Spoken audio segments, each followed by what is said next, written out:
A statement by Edwin Sifuna declining to continue serving as Secretary General of ODM under Oburu Odinga leadership, while accusing the party of abandoning the ideals associated with Raila Odinga after working with William Ruto, is politically similar to a family meeting where the elder son suddenly announces, "This is no longer the home I grew up in.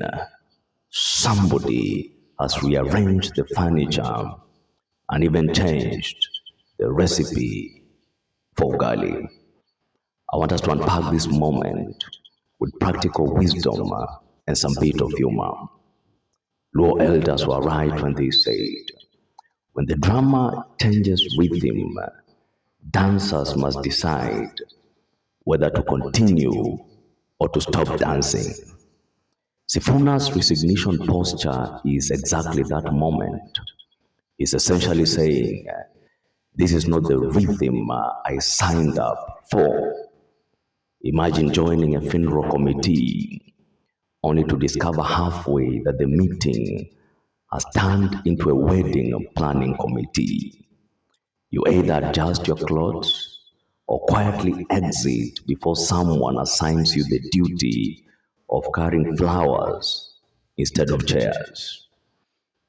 African elders were right when they said, when the referee starts celebrating with one team, the other team checks its boots.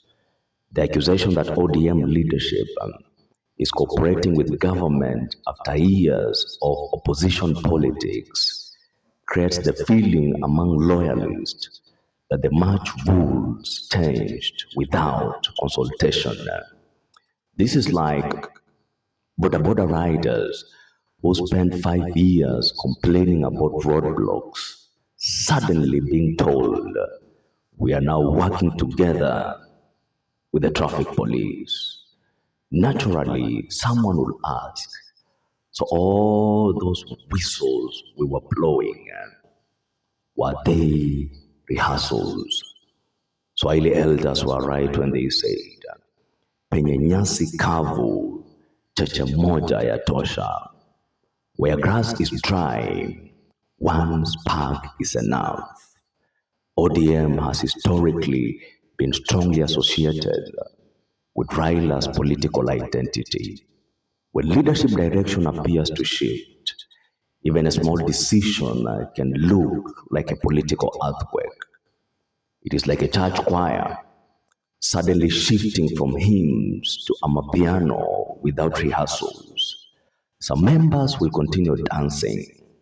Others will quietly remove their choir robes and say, "Hisi ndio ilituleta hapa." This is not what we came for.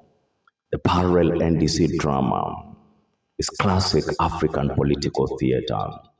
Across Africa, parallel meetings usually mean there are two cooks in one kitchen and both claim the soup is theirs. African elders were right when they said, the one who fetches the firewood should not be denied warmth.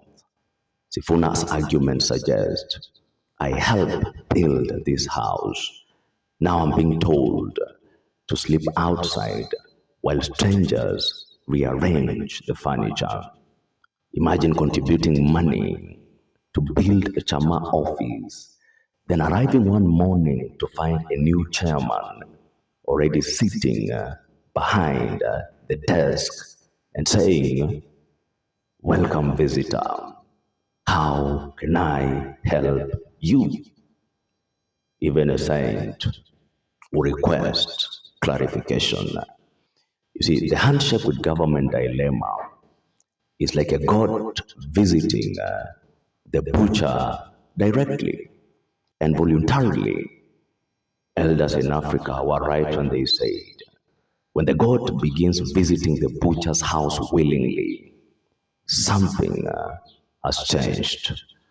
Opposition supporters often expect permanent resistance energy, cooperation with government, even strategic cooperation confuses grassroots supporters who are trained for confrontation politics. This is like Arsenal fans suddenly being told, from today, we are partnering with Tottenham for development purposes. People will ask questions, many questions, some emotional, some theological. Sifuna invoking Raila's legacy is political inheritance politics. Mentioning Raila's ideals is not accidental. It is strategic symbolism. Because elders were right when they said, a child who invokes his father's name seeks protection. By referencing Raila's legacy, Sifuna is saying, I'm defending the original family constitution. In African politics, legacy equals legitimacy. Whoever claims the founding spirit claims moral authority. This is less resignation and more positioning by Sifuna.